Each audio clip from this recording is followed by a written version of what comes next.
pagi, siang, sore, malam teman-teman praktikan. Selamat datang di materi 6 pengujian mangan dan klor. Perkenalkan, saya Jessica dan rekan saya Lutfi. Kami akan mempresentasikan bagaimana cara untuk menentukan konsentrasi mangan dan klor di suatu sampel. Pengujian mangan, kita akan menggunakan alat bahan sebagai berikut. Yang pertama ada HDR 900, yang kedua ada Aquades, lalu ada air sampel, lalu di sini ada kuvet, glass beaker, dan bubuk manganis sitrat, buffer, dan juga bubuk sodium periodate. Oke, pertama siapkan sampel sebanyak 10 ml, lalu tuang ke dalam kuvet.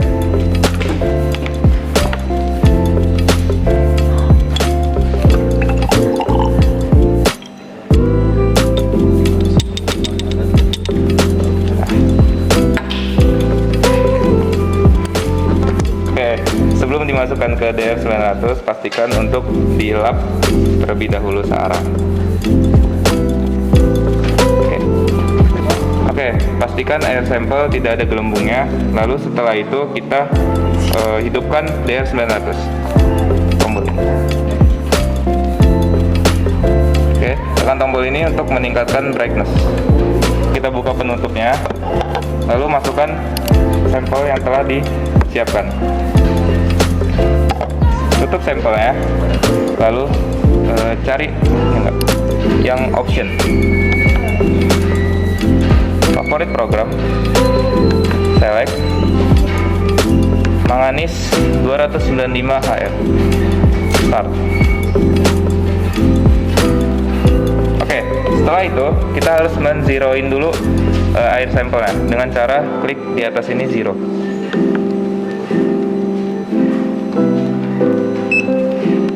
Setelah zero selesai, kita keluarkan sampelnya, lalu dimasukkan bubuk selanjutnya. Oke, bubuk yang pertama kita tambahkan adalah bubuk sitrat buffer. Untuk apa? Karena pH yang kita uji itu harus berada di range 4-5 untuk pengujian yang secara optimal. Jadi kita harus menambahkan buffer ini terlebih dahulu.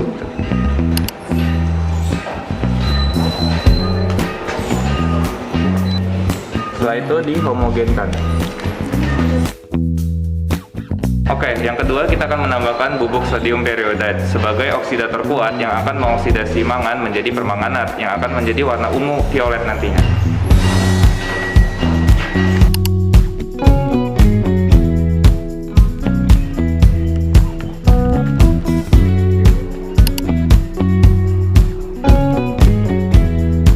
Oke, setelah dihomogenkan selama 2 menit, hasilnya akan seperti warna keunguan seperti ini. Lalu kita langsung uji di DR900.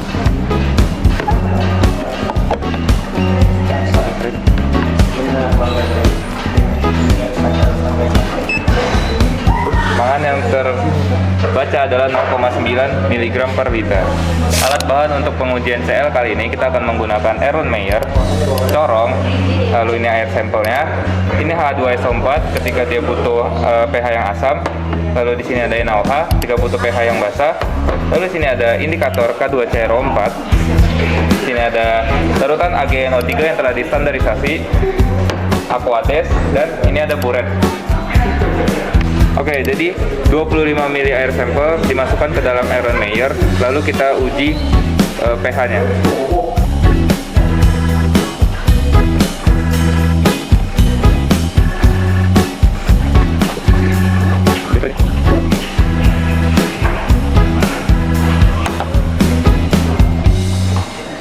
Oke, karena pH sudah berada di kisaran 7-10, kita sudah bisa langsung menguji si sampelnya. Oke, karena sampel sudah berada di range 7-10, tapi jika kalian menemukan range-nya itu 10 ke atas atau lebih dari 10, itu kalian harus menambahkan H2SO4 untuk menurunkan kembali pH-nya ke asam. Dan kalau dia pH-nya di bawah 7, itu kalian harus menambahkan NaOH 1 tetes saja sampai dia benar-benar berada di range 7-10.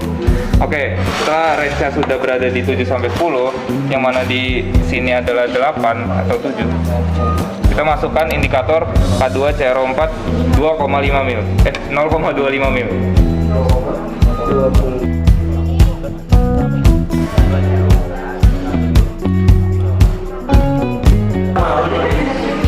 Itu dihomogenkan. Dia berwarna kuning akibat H2CrO4. Setelah dihomogenkan, kita langsung titrasi dia dengan AgNO3.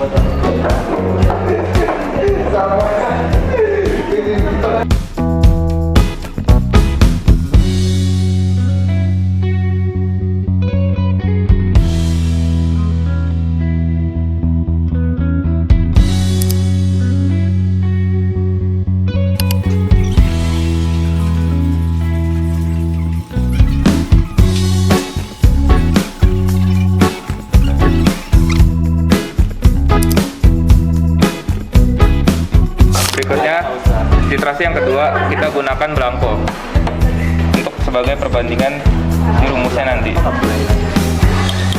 Sampel Aquades yang digunakan juga sama 25 ml. Lalu kita tetes dengan H2CrO4 0,25 ml.